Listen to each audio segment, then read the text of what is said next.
podcast is part of the Sports Social Podcast Network.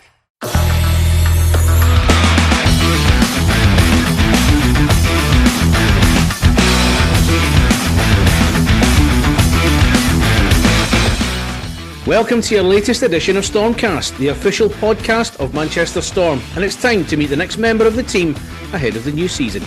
I'm your host, Craig Anderson, and we're building up to the next campaign by getting to know each of the players and bring you the latest from the AO arena.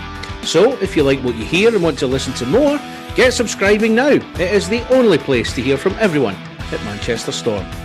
Our next guest is someone we're quite familiar with, even if he is a new face in Manchester colours. For 7 seasons, he was something of a talismanic figure for Dundee Stars, with whom he captained for the last 5 of those campaigns.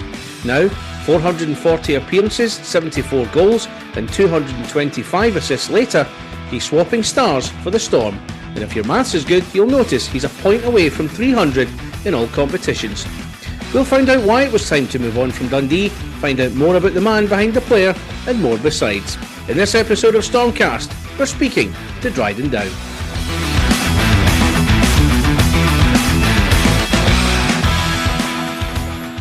Drydn, firstly, welcome to StormCast. Great to meet you. So where do we find you right now as we record? Where in the world are you? So right now I'm actually just living over in Dundee. So me and the wife, we have a house over in Dundee here. So yeah, just here right now, doing my training and getting ready for the season. So good. Yeah, it makes the time difference thing all the much easier when you're doing these. Absolutely. So how's your summer been so far? What have you been up to? Yeah, it's been good. Honestly, it's been a bit longer than we hoped. Obviously, we were out before playoffs even started there. So, yeah, it's been quite a long summer, but was able to get into training pretty quick after the season there. And was doing that for a while, and then got away with the wife there for 2 weeks. We just got back actually on Sunday there. So yeah, I got away down to New Orleans and went on a cruise through Mexico. So pretty good. Got a nice tan, which I'm pretty pleased about. But yeah, no, it's good to get away, and then now just get back into it and get ready for the season. And for the listeners, he has got a tan, by the way. It is quite impressive, I must say. So, as we were just discussing before we started, it's a new beginning for you. You're off to Manchester Storm. You've left behind Dundee Stars after 7 seasons. Tell us about the decision to leave Dundee and why coming to Manchester was the right move for you. Obviously, I have a lot of gratitude for Dundee.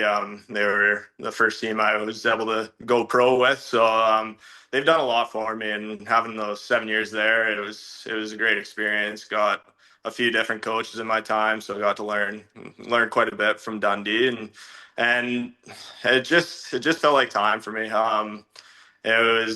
It's nothing to do with the organization or anything like that. It just it felt like the right time to make a switch, and I had a bunch of good conversations with Ryan right towards just after the season there, and starting up into the summer here. So I had a few great conversations with him, and just the way that the team was going. And I mean, you guys had a phenomenal season last year, which helps. It obviously makes it a lot more appealing to go when the team's it's just on an upward trend and there's so much success there. So yeah, just with that and everything else, it just made perfect sense, and was really excited about the opportunity of joining the Storm. Now, you'd been the assistant coach in Dundee for the last 4 seasons, the last 3 years under Mark Lefebvre, of course, prior to that, the season with Jeff Mason. What did you take from that role, and is that something that's maybe led you to start thinking about a coaching career later on? Yeah, no, obviously it was a really good experience. It first came with Jeff Mason there, like you said. He thought it would be a good idea for me to step up into more of a role, because I was already doing some of the strength and conditioning stuff for the team. We didn't have a strength and conditioning coach at the time, so I was involved with helping with that. So he just thought with that role to put me into the assistant coach role, and I mean, I learned a lot from him. Just having individual meetings with him and stuff, and what actually goes behind. So yeah, it grew my love for it. And then obviously with Mark, we had a really good relationship. So we were able to bounce ideas off each other. And I mean, we had Spencer Noss in those meetings as well. And we were all really helping each other, just bouncing ideas of what to do with the team. So yeah, it was a really good experience for that. And going back to when I was living in Canada there, I was a strength and conditioning coach coach back in Canada. So I've been doing a bunch of coaching my entire life basically. So yeah, it's always been on the back of my mind to be involved in that, whether it's coaching a team or more individual skills or even the strength and conditioning side. It's definitely been a consideration going for the future, but as of right now, my main focus is just playing the game. So But let's reflect a little on last season. We'll touch on that. Of course, as you mentioned, Dundee missed out on the playoffs at the end of last season.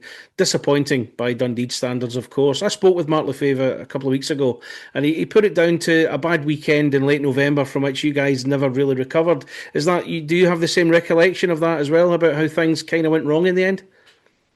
yeah, no, it was an odd year actually.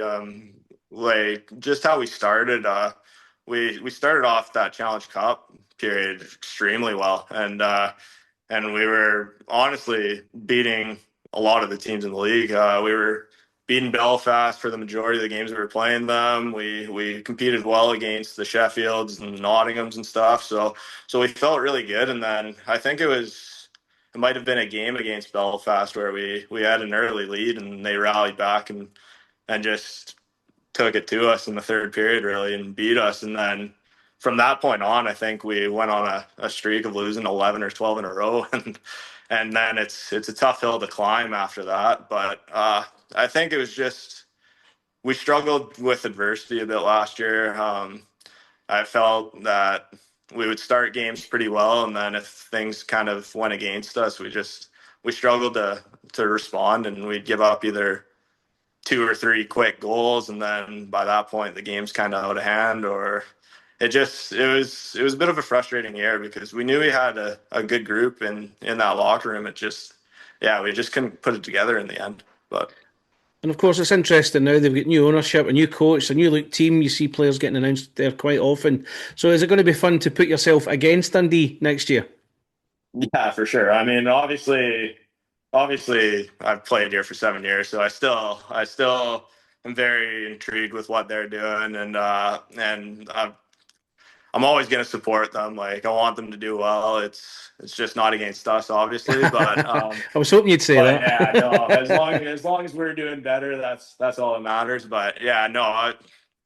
It's going to be a change for them, obviously, with the new owners and new coach and everything. But I think as long as they keep moving in the right direction and things keep improving, like from even my first year to the last couple of years there, you saw the improvements with the team, and obviously that last year was a bit disappointing, and there was a lot of things going on, so it was a tough year, but yeah, no, it's exciting to see what they're doing, and like I said, I will always support them. I still got buddies on the team and stuff that I want to see do well and all that. But yeah, as long as we're doing better, that's all that matters. So Yeah.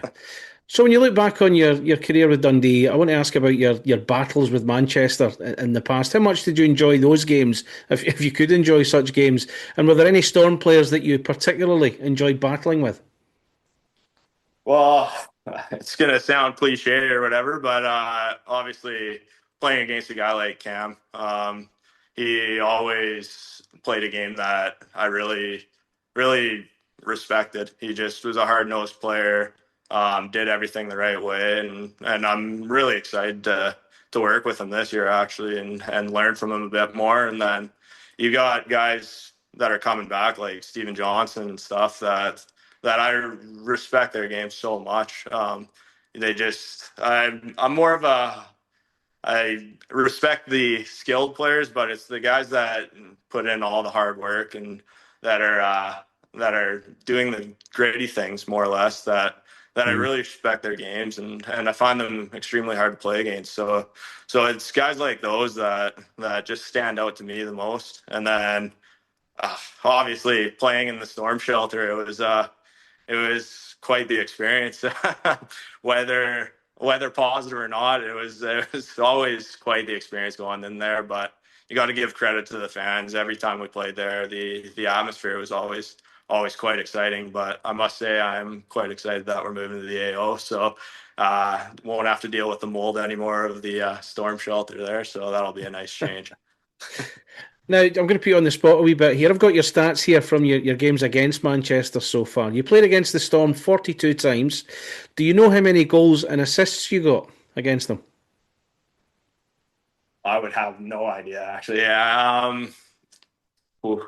I know I scored last year against you guys a couple, Yeah. so that was I'd say maybe if I'm gonna take a guess, 6 goals and 5 assists, maybe. I Oh, don't know. you're close with goals. 7 goals, 23 assists, 30 points. All right, that's a bit shocking, but There you go. no, I always enjoyed. I mean, you guys would be a rival team for us. We always like to play hard against you because when we were playing, it was usually middle of the pack. We were battling it out for fifth, sixth, seventh, eighth at the time, and those were important games for us. Especially like we knew going into those games that they were games we needed to win if we wanted to make the playoffs at the end of the year. So yeah, I really enjoyed playing in those games. So yeah, it's interesting to know that. But Yeah. yeah. Okay, so take us back to the start. What's your earliest hockey memories, both watching it and as a player? If you take me back to the start, I guess some of my earliest memories would be going to. We had a pretty big tournament in Calgary that was for midget hockey, actually. So it's like 15, 16, 17-year olds. So I remember the final was always played at the Calgary Saddle Dome at the time. So we would go to that, and one of the games, it was actually against Shattuck St. Mary's, and at that time Sidney Crosby was playing for Shattuck St. Mary's, so he was a 15-year-old there. So I was able to go watch him play against Shattuck St. Mary's. I guess that wouldn't have been the earliest memory, but that's one that really stood out to me, was watching him play and as a young child and seeing how much he stood out when he was 15-year-old playing against Wow. 16 and 17-year-olds. So yeah, that was quite a neat experience watching that. And then personally, I think my first ever hockey memory, it's always stuck with me, is we were playing a game, and I would have been about 7 years old, 8 years old at the time, and we were playing a game against some Edmonton team, and our goalie dropped his stick, so I gave him my stick, and then figuring, well, I'll just go grab his stick and start playing with his stick.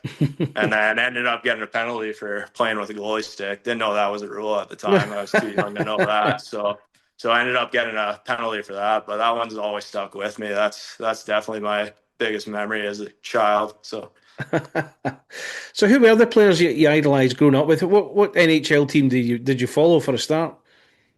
obviously the Calgary Flames. Yeah, Living there, thought you might that say that. was my favorite team growing up. And then actually surprisingly, I got a Arizona Coyotes jersey when I was younger. Cool. So they had that whatever Arizona style jersey or whatever it was.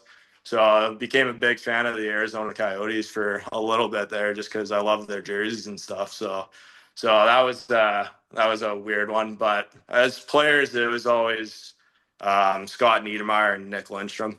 Those were two players that I just thought played the game the right way. They played complete games. They were dynamic offensively, but they still played the right way defensively.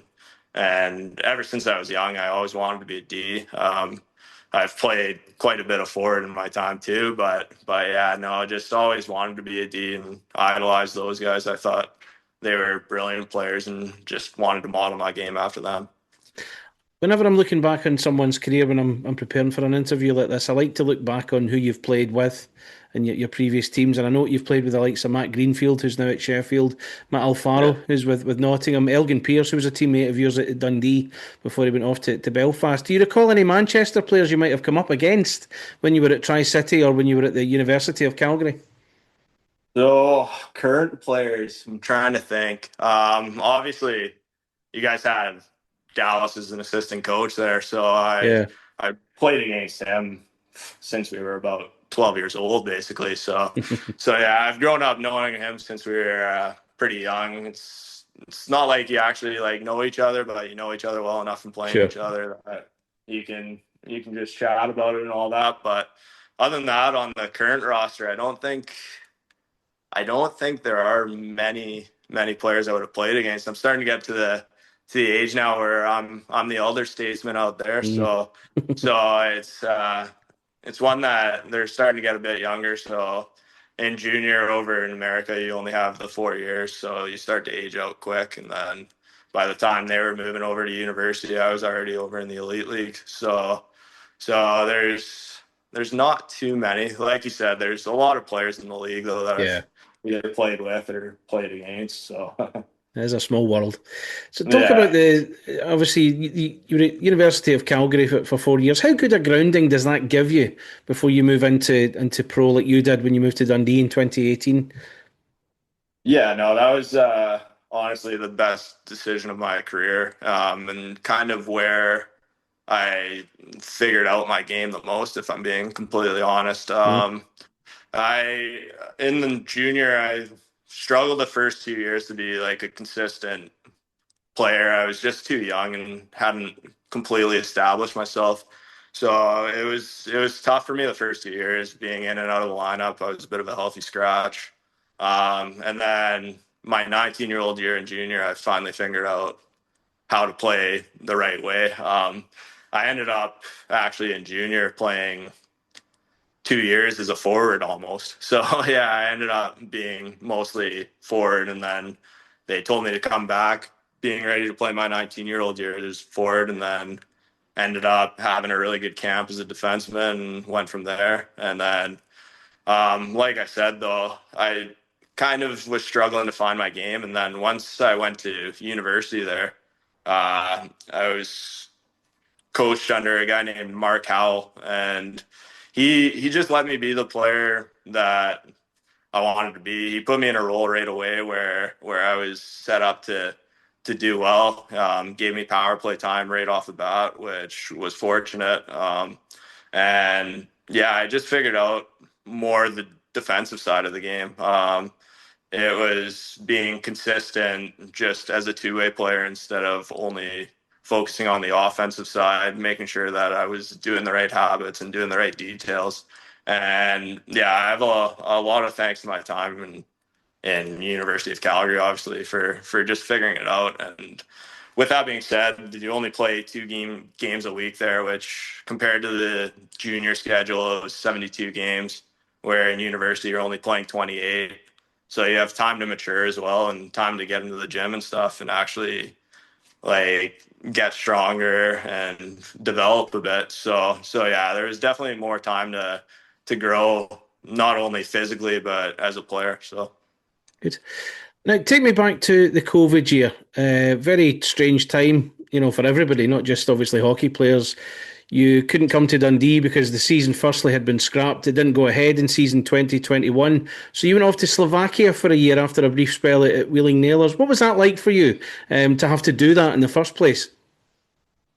yeah, no, it was obviously a strange situation for me because I'd never planned on playing in North America and the East Coast there. Like I'd always wanted to come over to Europe as quick as possible and play overseas, either in the UK or in Europe. Didn't really matter, but that was my original plan.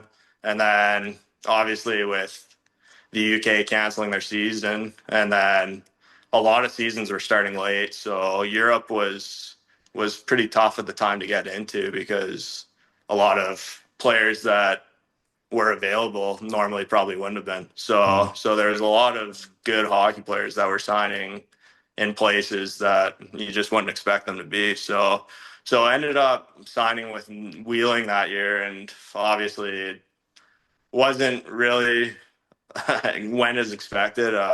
Went there and it didn't really work out. So I got the call from Slovakia and decided to go over there. And it was actually Brett Stoven. I played with him the year before in Dundee.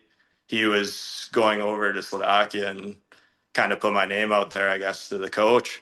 So then just worked out that I was like, yeah, happy to go play with him. At least then I know somebody over there. And then after 3 weeks, he ended up going home. So I was over there by myself again. But no, it was honestly just a great experience.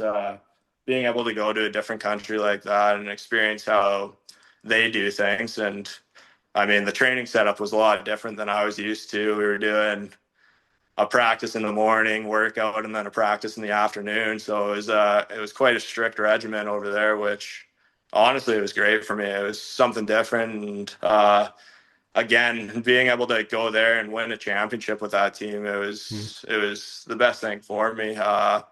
It was a great experience having that, and it would have been better if we were able to have fans in the stands. Obviously, it's not as exciting when you're winning a championship and you have nobody celebrating. It's just the guys on the ice. But saying that also, it was quite special doing it with a group of guys like that. So yeah, it was a good experience going over to Slovakia, and I'll cherish those moments forever. So you know the league, you know what to expect. What are you hoping for in Manchester this season then? Oh yeah, obviously. With everything that you guys built last year, it was impressive to see how well that team came together and how cohesive it was throughout the entire year. Really, from start to finish, you guys or Manchester impressed me. So yeah, it was a no brainer for me when I was talking to Ryan and Cam and that, and they said all the good stuff and really got me excited. And then obviously with the move to the AO Arena, it's very exciting times there, and I actually am really thinking we can strive to push for a trophy this year. I have no doubt that we have a team that's competitive, and we're definitely looking to compete with those teams and push to winning something by the end of the year. Yeah. Now, Manchester have just come off a season where they reached the playoff finals. First time the club have ever done it in the Elite League era. You'd got there with Dundee in 2022.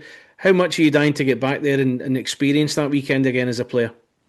Yeah, that's definitely been the highlight of my time in Dundee was going to that playoff weekend. And I mean, when we beat Sheffield in that semifinal, I don't think I've had a better moment in hockey. Like, it was one of the more electric moments I've ever experienced. Just being in that building and experience that with that group of guys. So yeah, that's the goal, and any team is winning playoffs. And I mean, obviously in this league, it's a little bit different with the league setup, but having that opportunity to have a playoff setup like that, where you've got all fan bases of every team going down there, it's a special experience. So that's got to be the goal for us going in is making that weekend, and then obviously this year trying to win it. So let's find out a wee bit more about you. Who's the favourite player you've played with so far in your career, would you say? Favorite player I've played with. Ooh, that's a tough one. I've been fortunate to play with quite a few, quite a few players, but I had a defensive partner a couple years back there, and we just worked so well together, and that's Kyle Pouncey. We just clicked right from the start, and I'm so fortunate to have a guy. He was so calm, easy demeanor, easy to play with, and just dependable like that. So yeah, he'd be one guy that I really enjoyed playing with in my time. But I mean, I have so many friends. I could say so many people. I've been fortunate, like I said, to have played with quite a few people, especially in Dundee. We had a lot of people come through, and yeah, I've been lucky in that way. So you mentioned you enjoyed your battles with Cameron Critchlow before, but who was your most difficult opponent you faced? Difficult. For ooh, that's a tough one too, actually. Obviously there's difficulty in like skill wise, and I was in junior playing against Jordan Eberle. I got to play against him a couple times, and that guy's skill was unbelievable. I remember taking a 2-on-1 against him and a guy named Jordan Wheel. and I went to slide after the puck, and he toe dragged me and passed the back door, and that was on plays of the week for about 3 weeks. So, yeah, with skill wise, I'd say Jordan Eberle was probably the best player I've ever played against, and then just compete wise, I mean, there's so many. Like you said, Cam was really difficult to play against, and you look at another guy on your team or on our team is Ouellette, and I mean he's always a challenge to play against. But yeah, there's quite a few that they just grind you down, so make it tough to play against. But Do you have a favourite away rink to visit in the Elite League? Is there one you particularly enjoy visiting for some reason? um, I probably have two. I like going to Belfast. Just the rink there, it's spectacular. I really enjoy going there, and then surprisingly, I really enjoy going to Fife. It's just a rink that's always been fun to play, and I seem to do quite well there. So yeah, so no, it's a rink I really enjoy going to. But And is there a TV show that you never miss? TV show I never miss. That's a tough one, actually. If I was gonna say, mm, I used to be a How I Met Your Mother fan, so I would watch that one all the time. There's not so much I do now. Like I can't say I do the Love Is Blind or anything like that, or the Love Islands really. So I went through a phase where I watched Love Island for about 2 seasons, and then that was about me done with that. But yeah, no, there's not so much any shows right now. I'm a big podcast guy though, so I listen to quite a few podcasts right now, but that's about it. Yeah, and the less said about how I Met Your Mother ended, the better. I think not the best ending to a Yeah, TV no, show I've ever seen. the ending was a bit tough. I enjoyed the first couple seasons, and then yeah, disappointing ending, but So as we speak, I know you guys kind of build up your fitness as the summer goes on to get yourselves ready for the season ahead. Whereabouts are you in your fitness regimen to get yourself ready for the start of the new season? yeah, no, right now. Well, I start usually the summer, going to the gym about 5 times a week, doing mostly like strength, trying to build all that, and I'm taking time off the ice, and then I started skating again just last month there, so it was good to get back out on the ice and start getting it. And now this month I'll ramp up my skating to about 3 times a week. We've got a group in Dundee here that gets together for that, so that'll be good. We'll skate about 3 times a week here, and then just strength wise, I move more into like a power phase where I'm doing more explosive movements and stuff. It's all technical, but but yeah, no, it's getting to the point now where it's more focus on ice, getting back into the skills and getting back into the proper conditioning, and then less on the strengths, so much more power movements and just speed and stuff. So as you look ahead to the season, is there anything you'd like to do while you're in Manchester, maybe away from the ice? Is there something that you've eyed up and went, yeah, I wouldn't mind doing that, or going to this place, anything at all? Well, actually, I haven't done too much investigation into it yet, but I'm really excited to be back in the big city. Obviously, coming from Calgary, I've grown up in a bigger city center, so coming to Dundee, it's obviously a little bit slower life here. It's a smaller city, but it's got its perks and everything here. But I am really excited to get back into a big city center and just being able to have more experiences out in the big city. And with that being said, obviously there's more entertainment that comes through there with the concerts, and then you got the Premier League, you got the two teams there. So I'm excited to be able to go experience all that. And yeah, obviously me and the wife are just really looking forward to moving to a place where we can be busy whenever we want, kind of thing. So. Right, let's finish with some quick fire questions then. Just 10 questions I'm going to throw at you, and it's just one or the other. So it's something a bit fun just to finish off with. So firstly, coffee or energy drink? Coffee. Country or rock music? I'm probably rock. Okay. Are you an Xbox or a PlayStation man? Neither. Oh, that's not an option. Yeah, Okay. yeah, I'm not a gamer, so. Fair enough. Do you prefer to win in a shootout or overtime? Overtime. Yeah, more drama in that, isn't there? More drama. Yeah. I like overtime. I don't know. It's just more exciting, and then when someone scores, you got the bench clearing right away. That's It's true. more exciting than yeah. So and I just feel it's more hockey when you go to overtime, even though it goes down to 3-on-3, where the shootout's more of a glorified skills competition. But it's still nice scoring in the shootout, I might. So, window seat or aisle seat? I'm probably an aisle seat. I like stretching out a bit, so. Scoring goals or stopping them? Scoring. Okay. Are you competitive or quite laid back? No, I'm quite competitive.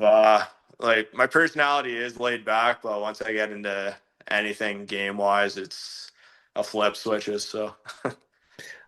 Pineapple on pizza, yes or no? Yes. Okay. Right, this is a cheeky one. Someone who spent 7 years in Dundee or Dundee United? I'm Dundee United, actually. So all the players on our team, basically, they were Dundee United supporters. So they dragged me along in my first game. So I had to support the orange. Well, when you're in Manchester, choose carefully. That's all I'll say. Yeah, And finally, this could be a deal breaker. Cats or dogs? Dogs. Got 2 dogs myself. So yeah. So they'll be coming along, which I'm sure they're excited about too. So good. Drydn, it's been great. Thank you very much for your time. Great to talk to you. Great to get some insight off you as well. And I'm sure on behalf of the fans, we can't wait to see you on ice wearing a Manchester jersey later in the year. Yeah, thanks. Really looking forward to it. So that was Drydn Dow, now of Manchester Storm, and joining us on StormCast. There's more to come, so if you like what you've heard, subscribe now through all the usual podcast providers, and you'll find a new episode waiting for you when it lands. We'll have another player for you in our next episode, so get subscribing, and we'll see you again next time. In the meantime, keep up to date with everything Manchester Storm via the website, manchesterstorm.com, and throughout our social media channels too. The summer just gets better and better. Thanks for listening.